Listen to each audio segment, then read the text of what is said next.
Applications of Sociocultural Theory to Second Language Learning.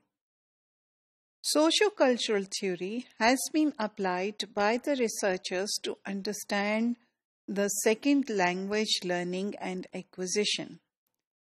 Let us see now how is it different or similar to other theories that also undertake the same task.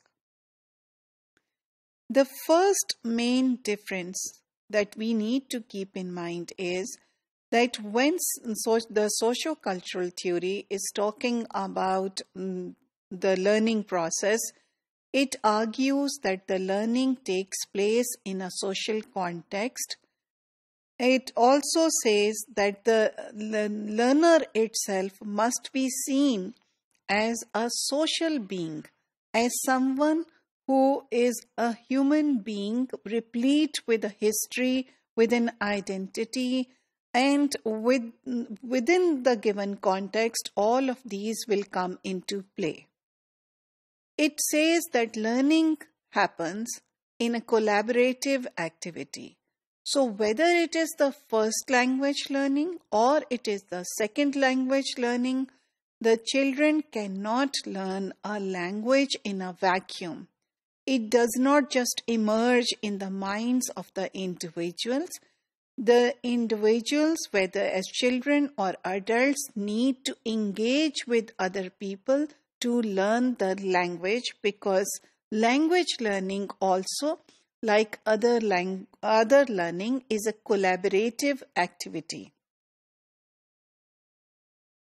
In this way, it is radically different from other theories because it does not take into account the modular concept of language. It sees language as a unitary system. It does not agree with this Saussurian concept that language is an abstract system that somehow is outside there, and which is acquired by the human beings to use them. Rather, it sees it as developing within the individuals, within a social context, for social purposes. So it also challenges the compartmentalization of universal grammar, of language, into competence and performance. If you would remember, Chomsky had been arguing that there are two types of language knowledge. One is the performance, that is, how when the language is put to use and you and I can witness. The other one is the competence of language, which underlies in the mind of the learners and which is somehow exists at the subconscious level. It also then disputes, as we said, against the distinction between the surface performance and the underlying competence. And the reason is that in the very first instance, it is actually saying that learning that happens on a social platform first, and then it is internalized. And when it is internalized, it is all a social activity itself. The concept of ZPT, that is, the concept of the zone of proximal development, that is, the difference between what children know in a language or adults know in a language and what they need to learn. The sociocultural theory argues that it is within this step, it is within this space only that learning can take place. So the children cannot possibly, or the adults cannot possibly skip that step and learn something else which is not beyond their reach. So that stage has to be followed.